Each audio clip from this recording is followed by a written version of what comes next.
بسم اللہ الرحمن الرحیم۔ دوسری طرف یہ بھی محض اتفاق بھی ہو سکتا تھا، قسمت کبھی کبھی عجیب ہی انداز میں مجھ پر مہربان ہوتی تھی اور بالکل غیر متوقع طور پر کسی چیز کا سراغ ہاتھ آ جاتا تھا۔ طاہرہ خانم کہہ رہی تھی، میں نے کیڈلک والے کو بے آواز بلند 2-3 گالیاں دیں اور گاڑی سے اتر کر دیکھنے کا ارادہ ہی کر رہی تھی کہ اس نے کیا پھینکا تھا۔ اچانک سڑک کے موڑ سے ایک دوسری گاڑی نمودار ہوئی۔ وہ سفید رنگ کی کوئی نامعلوم سی گاڑی تھی۔ سیاہ کیڈلک اس وقت تک کافی آگے نکل چکی تھی، لیکن سفید گاڑی کی رفتار بھی کچھ کم نہیں تھی اور وہ یقیناً کیڈلک ہی کے تعاقب میں تھی۔ میں نے گاڑی سے اترنے کا ارادہ ترک کر دیا۔ سفید گاڑی بھی میرے قریب سے گزرتی چلی گئی۔ اس وقت تک چوکیدار نے گیٹ کھول دیا تھا۔ میں ڈرنے والی عورت نہیں ہوں، لیکن اس وقت ذرا خوفزدہ سی ہو گئی تھی۔ معلوم نہیں کیا چکر تھا۔ میں فوراً گاڑی اندر لے گئی۔ گاڑی ڈرائیو وے میں کھڑی کرنے کے بعد میں چوکیدار کے ساتھ دوبارہ باہر آئی اور در حقیقت تب ہی میں نے دیکھا کہ میرے سامنے اچھالی جانے والی وہ چیز سیاہ رنگ کا ایک عجیب سا باکس تھا۔ وہ غالباً باکس کی شناخت بیان کرنے لگی تھی، لیکن اس سے پہلے میں نے اس کی نشانیاں بیان کرتے ہوئے پوچھا، ایسا ہی تھا؟ وہ اس بات میں سر ہلاتے ہوئے حیرت سے بولی، بالکل ایسا ہی تھا، لیکن تمہیں کیسے معلوم ہوا؟ وہ میرا ہی باکس ہے۔ میں نے ذہن میں کوئی خاص منصوبہ بندی کیے بغیر کہا، اس میں میری کچھ نہایت بیش قیمت چیزیں موجود ہیں، چند اہم دستاویزات ہیں۔ بہت خطرناک قسم کے کچھ جرائم پیشہ لوگوں نے اسے چرا لیا ہے۔ میں تو اس کی طرف سے مایوس ہو چکا تھا، لیکن بیٹھے بٹھائے یکدم ہی تمہاری طرف سے یہ خوش خبری سننے کو مل گئی کہ تم نے اسے سنبھال کر تو رکھا ہے، بے دھیانی میں کہیں ادھر ادھر تو نہیں پھینک دیا۔ میں نے کوشش کے باوجود اپنے لہجے کی بے تابی کو مکمل طور پر نہیں چھپا سکا۔ وہ ایک ٹک میری طرف دیکھتے ہوئے دھیمی آواز میں بولی، میں نے کب کہا کہ وہ میں نے اٹھا لیا تھا؟ میں تو بتانے لگی تھی کہ وہ وہیں پڑا تھا جہاں چند لمحے پہلے میری گاڑی کھڑی تھی۔ وہ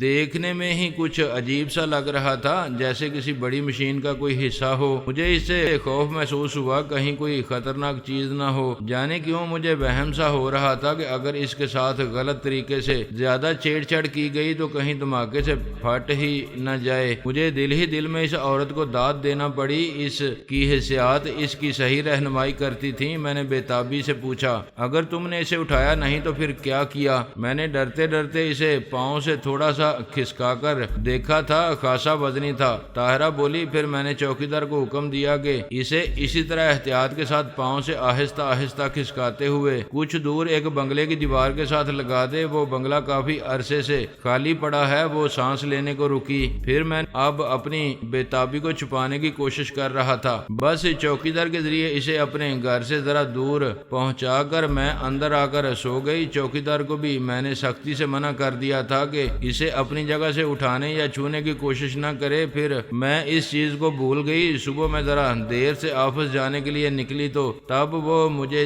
دوبارہ یاد آیا اور میں نے جاتے جاتے اس خالی بنگلے کی دیوار کی طرف دیکھا۔ باکس وہاں نہیں تھا۔ وہاں نہیں تھا؟ میں نے مردہ سے لہجے میں پوچھا، کوئی لے گیا تھا اسے؟ مجھے کیا معلوم، وہ بے نیازی سے بولی۔ شاید چوکیدار کو معلوم ہو، میں نے ایک موہوم سی امید کے سہارے کہا۔ شاید معلوم ہو، میں نے تو اس سے پوچھا نہیں تھا۔ اس کی بے نیازی برقرار رہی۔ رات گزر گئی اور دن چڑھ آیا تو مجھے وہ غیر اہم سا لگنے لگا تھا۔ ویسے بھی میں اس قسم کی باتوں میں سر نہیں کھپاتی جن کا مجھ سے کوئی تعلق نہ ہو۔ چلو چوکیدار سے چل کر پوچھتے ہیں، میں نے جلدی سے کہا اور اس کے برابر بیٹھنے کے لیے گاڑی کے دوسرے دروازے کی طرف بڑھا۔ وہ گاڑی سے اتر آئی اور حیرت سے میری طرف دیکھتے ہوئے بولی، تم میرے ساتھ چلو گے میرے گھر؟ ہاں، کیوں؟ اس میں اتنی حیرت کی کیا بات ہے؟ میں نے اس سے پوچھا۔ تمہیں تو بہت ضروری بزنس ڈنر میں جانا تھا، تم تو ڈانس شو بھی جانے کے لیے تیار نہیں تھے۔ اس نے ہلکے سے طنزیہ لہجے میں مجھے یاد دلایا۔ میں نے اس کے طنز کا برا منائے بغیر کہا، یہ کام بزنس ڈنر سے زیادہ ضروری ہے۔ وہ آہ بھر کر دوبارہ گاڑی میں بیٹھ گئی۔ میں اس کے برابر جا بیٹھا۔ وہ ونڈ اسکرین سے آسمان کی طرف دیکھتے ہوئے بولی، واہ مولا،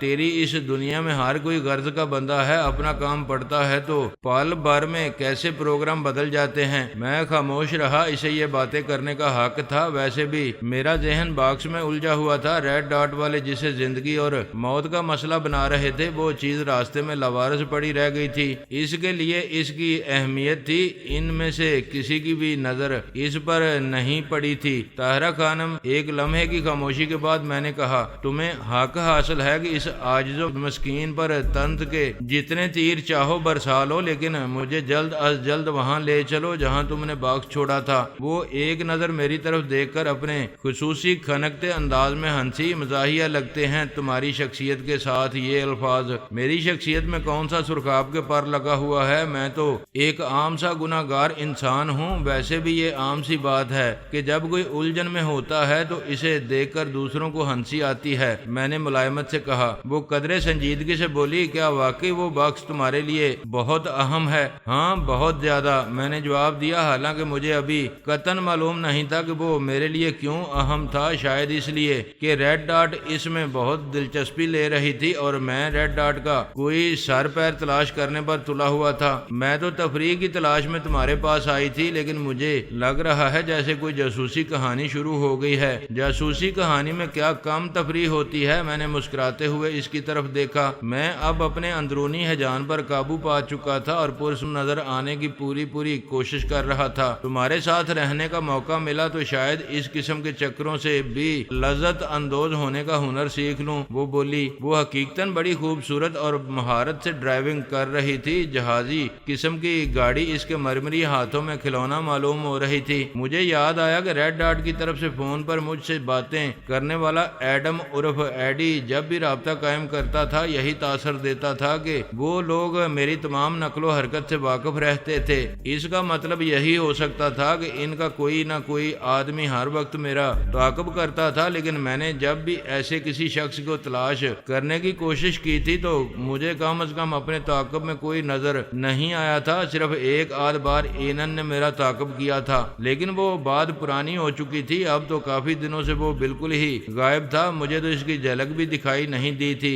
اب بھی احتیاطاً عقب نما آئینے میں دیکھا، میرے اپنے آدمی تو میری ہدایت پر عمل کرتے ہوئے میری نگرانی کا سلسلہ منقطع کر چکے تھے، لیکن مجھے شبہ ہوا کہ کوئی اور گاڑی میرا تعاقب کر رہی تھی۔ گہرے سے رنگ کی وہ ٹویوٹا تھی، سڑک پر اور بھی گاڑیاں رواں تھیں، لیکن اس پر نہ جانے کہ مجھے تعاقب کا شبہ ہوا۔ اس میں اینن ہرگز نہیں تھا، گاڑی میں صرف ڈرائیو کرنے والا ہی تھا اور وہ کوئی معزز قسم کا بزنس مین معلوم ہوتا تھا۔ غالباً سوٹ میں تھا، کوٹ ٹائی کی جھلک نظر آئی تھی۔ وہ ہونٹوں میں سگریٹ دبائے بظاہر اپنے خیالوں میں مگن ڈرائیو کرتا آ رہا تھا۔ میں نے مڑ کر گاڑی کے عقبی شیشے سے اس کا جائزہ لینے لگا۔ اس کے انداز و اطوار میں کوئی خاص بات نہیں تھی سوائے اس کے گرد و پیش تھے، اس کی لا تعلقی مصنوعی سی لگ رہی تھی۔ میں نے طاہرہ خانم سے کہا، تم اپنی ڈرائیونگ کی بڑی تعریف کر رہی تھی، تمہاری اہلیت کا امتحان لینے کی ضرورت پیش آ گئی ہے۔ پھر میں نے عقب نما آئینے میں اسے وہ گاڑی دکھائی اور کہا، مجھے شبہ ہے کہ یہ گاڑی ہمارا تعاقب کر رہی ہے۔ پہلے تو ذرا 2-4 سڑکوں پر اسے لمبے 2-4 بے مقصد قسم کے چکر دے کر تصدیق کرو کہ یہ واقعی ہمارے ہی پیچھے ہے، اس کے بعد اس سے پیچھا چھڑانا ہے۔ کر لو گی یہ کام؟ گالی کوئی نہیں بادشاہ، وہ چٹکی بجا کر بولی، یکا یک ہی۔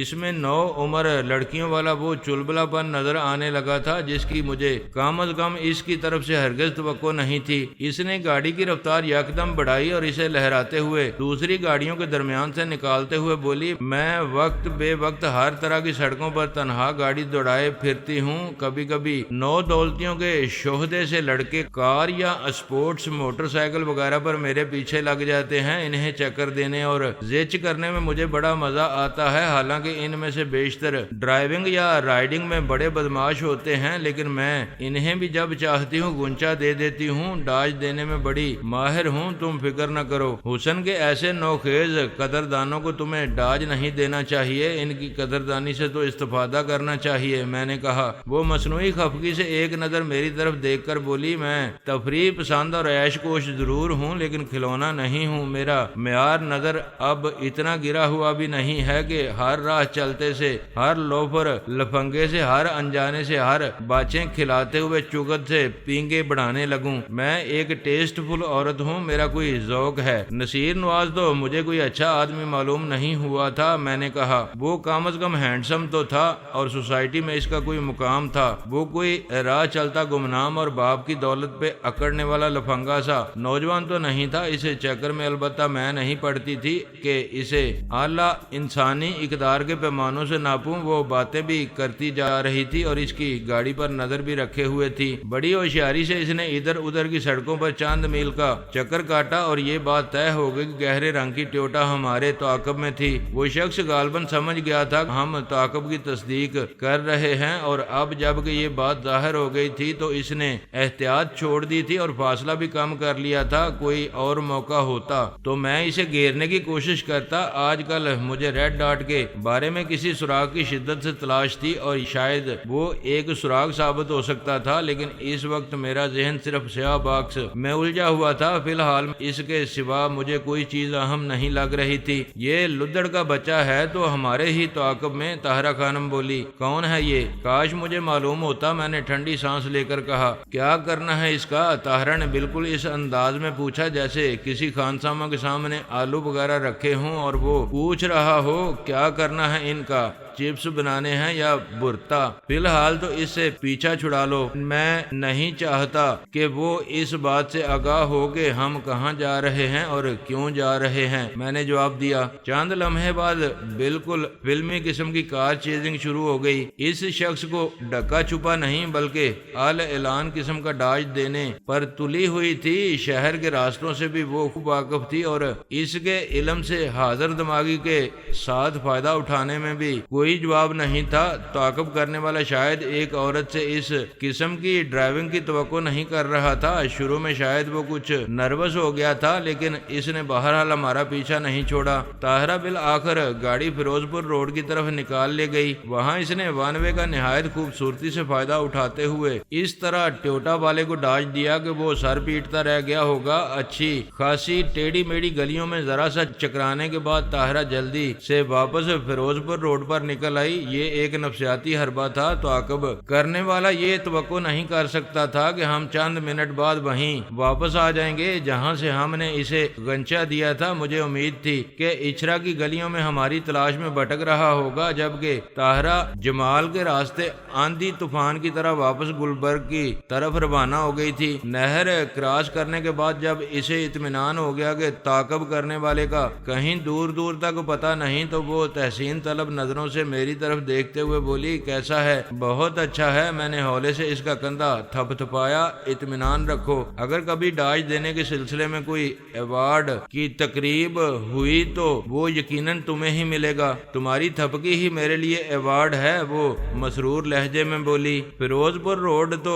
ذرا غنیمت قسم کی سڑک ہے، اگر میں اسے کسی اور نکمے اور نکارہ قسم کے ہائی وے کی طرف لے جاتی تو وہ کہیں نہ کہیں اسے کچے میں لڑکنیاں بھی کھلا سکتی تھی۔ اس کے وہم و گمان میں شاید وہ گاڑی سے زندہ سلامت برآمد نہ ہوتا۔ خیر اب اتنے تردد کی بھی ضرورت نہیں تھی۔ میں نے کہا، میرا مشورہ ہے کہ تم جو فلمیں فائنانس کرو گی ان میں کار چیزنگ کے مناظر خود ہی پکچرائز کرا دیا کرنا، تمہیں تو کیمرہ ٹرک کی بھی ضرورت نہیں پڑے گی۔ وہ دھیرے سے ہنسی اور بولی، فلمی کار چیزنگ تو بہت ہی بری لگتی ہے، مجھے ہنسی آتی ہے دیکھ کر۔ ٹکڑے جوڑ جوڑ کر ناظرین کو بے وقوف بناتے ہیں۔ تمہیں معلوم ہے دنیا کا سب سے بڑا اور سب سے زیادہ منافع بخش کاروبار یہی ہے؟ میں نے کہا۔ کیا کار چیزنگ؟ اس نے حیرت سے پوچھا۔ نہیں، لوگوں کو بے وقوف بنانا، میں نے جواب دیا۔ وہ ایک بار پھر دھیرے سے ہنسی، اتنے قریب سے اس کی یہ بے ساختہ اور جلترنگ سی ہنسی سن کر دل میں گدی سی ہوتی تھی۔ جلد ہی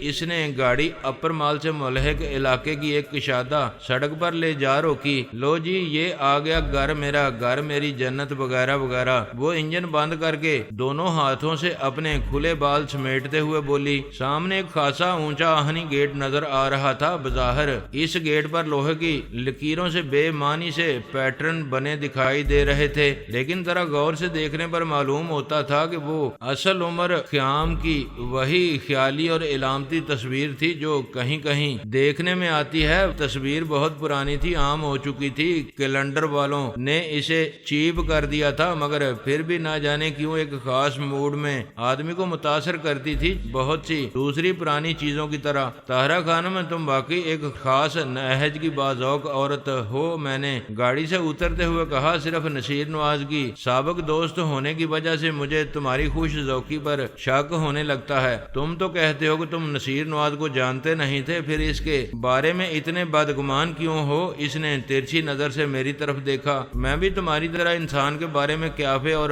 محسوسات کی بنیاد پر کوئی نہ کوئی رائے رکھنے کا عادی ہوں، اور نصیر نواز کے بارے میں وہ رائے کچھ اچھی نہیں۔ اور پھر اس نے اپنی خودکشی کے سلسلے میں جو خط چھوڑا تھا، اس سے بھی تو اس کا کتنا گنونا کردار سامنے آتا ہے، میں نے کہا۔ اس نے کوئی جواب نہ دیا اور گاڑی سے اتر آئی۔ اس کی کوٹھی کی دیوار سے اتنی بیلیں اور اتنے بہت سے گھنے درخت جھانک رہے تھے کہ اصل عمارت ان کے عقب میں ہی چھپ کر رہ گئی تھی۔ چوکیدار نے گیٹ کھول دیا۔ وہ ایک لمبا تڑنگا سیاہ فام نوجوان تھا، کندھے پر بڑی شاندار قسم کی چائنا رائفل لٹکائے ہوئے تھا، لیکن شکل سے کچھ بے ہی دکھائی دے رہا تھا۔ طاہرہ نے اسے گیٹ پر ہی کھڑے رہنے کا اشارہ کیا اور مجھے اپنے ساتھ ایک دیوار کے قریب لے جاتے ہوئے بولی، میں نے یہاں تک کھسکایا تھا اس باکس کو، اور آخری بار میں نے ملگجے اندھیرے میں اسے یہیں پڑے دیکھا تھا۔ تمہارے چوکیدار کا نام کیا ہے؟ میں نے پوچھا۔ عبدالرشید راجپوت، اسے پورے نام سے مخاطب کرو تو بہت خوش ہوتا ہے، طاہرہ نے جواب دیا۔ میں نے واپس آ کر چوکیدار کو دوستانہ لہجے میں مخاطب کیا۔ عبدالرشید راجپوت، تمہیں معلوم ہے کہ وہ کالا باکس جو اس رات تم نے بھی دیکھا تھا اور جسے بیگم صاحب نے پاؤں سے کھسکا کر ادھر دیوار کے ساتھ چھوڑا تھا، کہاں گیا؟ ہاں جی معلوم ہے، اسے ٹین ڈبے والا لے گیا، اس نے اطمینان سے جواب دیا۔ میری دھڑکن جو ایک لمحے کے لیے تیز ہوئی تھی دوبارہ سست پڑ گئی۔ ٹین ڈبے والا وہ کون ہے؟ میں نے ایک لمحے کے لیے خود کو چغد محسوس کرتے ہوئے پوچھا۔ ٹین ڈبے والا تو بس ٹین ڈبے والا ہی ہوتا ہے نا صاحب جی، عبدالرشید عجیب سی نظروں سے میری طرف دیکھتے ہوئے بولا۔ اسے گویا معلومات عامہ میں میری کمزوری دیکھ کر خاصا صدمہ پہنچا تھا۔ پھر وہ ذہن پر زور دے کر وضاحت کرتے ہوئے بولا، وہی لوگ وہ جو ٹھیلوں پر کاٹ کباڑ لادے آواز لگاتے پھرتے ہیں، ردی اخبار، خالی بوتلیں، ٹین ڈبے وغیرہ لے لیتے ہیں۔ اوہ اچھا وہ، میں گہری سانس لے کر رہ گیا۔ شاید یہ اتفاق ہی تھا کہ میں نے اپنے علاقے میں آج تک کوئی ٹین ڈبے والا نہیں دیکھا تھا، بلکہ اس قسم کے علاقوں میں مجھے کوئی سیبی ٹھیلے اور خوانچے والے شاذ و نادر ہی دکھائی دیتے تھے۔ میں سمجھتا تھا شاید وہ اس لیے ان علاقوں میں نہیں آتے کہ ان کی صدا یہاں سدا بے صحرا ہی ثابت ہوتی ہوگی۔ اتنے بڑے بڑے گھروں میں تقریباً ساؤنڈ پروف کمروں میں ان کی آوازیں کہاں پہنچتی ہوں گی؟ عبدالرشید بات جاری رکھتے ہوئے بولا، ادھر کوٹھی بنگلوں میں جو نوکر چاکر ہیں وہ ان ٹھیلے والوں کو کاٹ کباڑ بیچتے رہتے ہیں جی، انہیں 4 پیسے مل جاتے ہیں۔ اب میری سمجھ میں آیا کہ ٹھیلے والے تو آتے تھے، لیکن ان سے خرید و فروخت اب نوکروں کے شعبے میں چلی گئی تھی، اس لیے مجھ جیسوں کو ان کے وجود کا احساس نہیں ہوتا تھا۔ میں تو ان لوگوں کو تقریباً بھول ہی گیا تھا۔ تم تو اس ٹھیلے والے کو جانتے ہوگے؟ میں نے جلدی سے پوچھا۔ میں بھلا کیسے جاننے لگا صاحب جی، میں نے تو آج تک اس کے ہاتھ سے کوئی چیز نہیں بیچی۔ یہ کام گویا اس کے مقام منصب کے خلاف تھا، اور یہ پوچھ کر میں نے گویا اسے ڈی گریڈ کر دیا تھا، جس کا اس نے یقیناً دل ہی دل میں برا منایا تھا۔ لیکن میں چونکہ اس کی بیگم صاحب کے ہمراہ تھا، اس لیے وہ ازراہ مروت بات جاری رکھتے ہوئے بولا، یہاں سے 4-5 ٹھیلے والے گزرتے ہیں، وہ بھی انہی میں سے ایک ہے، لیکن وہ کبھی کبھار آتا ہے۔ شاید اس نے علاقوں کی باری باندھ رکھی ہے، وہ جب آتا ہے تو صبح ہی صبح سب سے پہلے آتا ہے۔ میں اس وقت دودھ والے کے لیے گیٹ کھول رہا تھا، اس لیے اتفاق سے میں نے اسے وہ ڈبہ اٹھا کر ٹھیلے پر رکھتے ہوئے دیکھ لیا تھا۔ میں نے سوچا بھی کہ کم سے کم اسے خبردار ہی کر دوں کہ اسے احتیاط سے ایک طرف رکھے، کہیں کوئی خطرناک چیز نہ ہو۔ بیگم صاحب نے بھی مجھ سے یہی کہا تھا، لیکن پھر میں نے سوچا مجھے کیا پڑی ہے، ویسے بھی ڈبہ رات بھر وہیں پڑا رہا تھا، کچھ نہیں ہوا تھا۔ میرے چہرے پر یقیناً خاصی مایوسی پھیل گئی تھی۔ تبھی طاہرہ خانم نے چوکیدار کو اپنی جگہ واپس جانے کا اشارہ کیا اور تسلی امیز انداز میں میرا کندھا تھپکتے ہوئے بولی، اتنا پریشان ہونے کی ضرورت نہیں، یہ کوئی مشکل کام نہیں، اب جہاں اتنا سراغ مل گیا ہے وہاں آگے بھی سراغ ملتا چلا جائے گا، کہانیوں میں بھی اسی طرح ہوتا ہے۔ میں دوسرے نوکرانیوں سے پوچھ گچھ کروں گی، ڈبے والے کا ضرور کچھ پتہ چل جائے گا۔ یوں ہی وہ دوبارہ اس گلی میں آیا، اسے پکڑ کر یہاں بٹھا لیا دیا جائے گا اور تمہیں فوری اطلاع دے دی جائے گی۔ میں اس سلسلے میں تمہاری پوری مدد کروں گی۔ تمہاری تشویش دیکھ کر مجھے یقین آ گیا ہے کہ وہ واقعی تمہارے لیے کوئی اہم چیز ہے، لیکن فی الحال اس کی فکر ذہن سے اتار دو، اسے بھول جاؤ۔ میرے گھر آئے ہو، مجھے یاد رکھو، آؤ میرے ساتھ۔ وہ میرا ہاتھ تھام کر اندر چل دی۔ اس کے لہجے اور لفظوں میں خلوص تھا۔ مجھے یقین سا ہونے لگا کہ اب وہ باکس باقی مل جائے گا۔ میرے دل کو قرار سا آ گیا۔ چند لمحے بعد میں اس کے خوبصورت اور آراستہ و پیراستہ ڈرائنگ روم میں بیٹھا تھا۔ اس کے ڈرائنگ روم کو یقیناً کسی بہت اچھے انٹیریئر ڈیکوریٹر نے پلان کیا تھا۔ دیواروں میں شیشے کے بڑے بڑے کیس اس طرح نصب تھے کہ دیواروں ہی کا حصہ معلوم ہوتے تھے۔ ان میں مصنوعی سبزے پودے لہلہا رہے تھے اور انہی کے اندر خفیہ روشنیوں کا کچھ ایسا انتظام تھا کہ رات کے وقت بھی دن کا سماں تھا، اور کچھ یوں محسوس ہو رہا تھا جیسے ایک شاہانہ ڈرائنگ روم کے لوازمات کسی سبزہ زار میں رکھ دیے گئے ہوں۔